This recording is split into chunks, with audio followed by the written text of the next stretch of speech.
Hi viewers, welcome to mummy's food Island.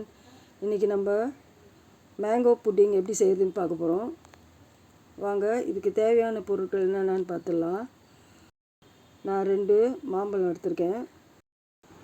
நீங்கள் எந்த மாம்பழம் வேணுனாலும் எடுத்துக்கலாம். நல்ல இனிப்பாக மீடியம் சைஸாக உள்ளதாக எடுத்துக்கோங்க.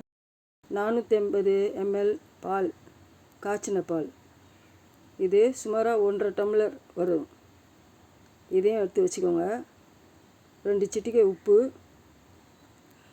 4 table spoon cornflour, 6 table spoon வெள்ளை சர்க்கரை.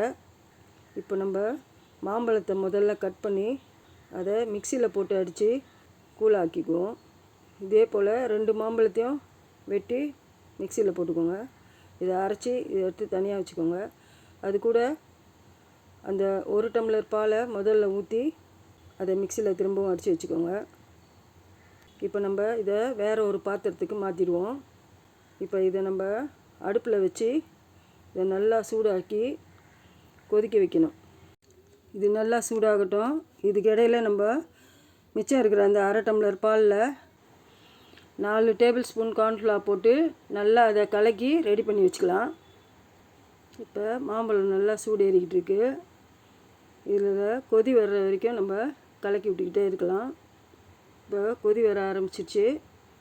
இப்போ இதை நல்லா கலக்கி விடுவோம். விட்டுட்டு இதில் ஒரு சிட்டிகை உப்பு போட்டுக்கலாம். அந்த 6 டேபிள் ஸ்பூன் சர்க்கரையும் இதில் போட்டுக்கலாம்.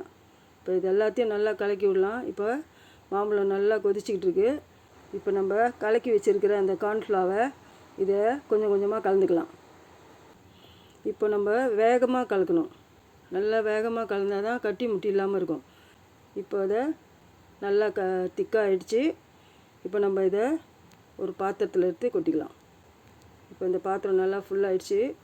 இதை ஒரு லெவல் பண்ணிவிட்டு நல்லா தட்டி விடுங்க, பபிள்ஸ் வராமல் இருக்க. இதை நல்லா ஆற வச்சிடணும். ஆற வச்சுட்டு இதை ஃப்ரிட்ஜில் வச்சிடணும். நான் நைட்டே செஞ்சு வச்சுட்டேன், காலையில் தான் எடுத்தேன். நீங்களும் அதே மாதிரி ஒரு 6-7 மணி நேரம் நல்லா ஃப்ரிட்ஜில் வச்சுருந்து அதுக்கப்புறம் அதை வெளியில் எடுத்து அதை ஒரு தட்டில் வச்சு கவுத்துக்கோங்க. இது போல் பாருங்கள், அவ்வளோதான்.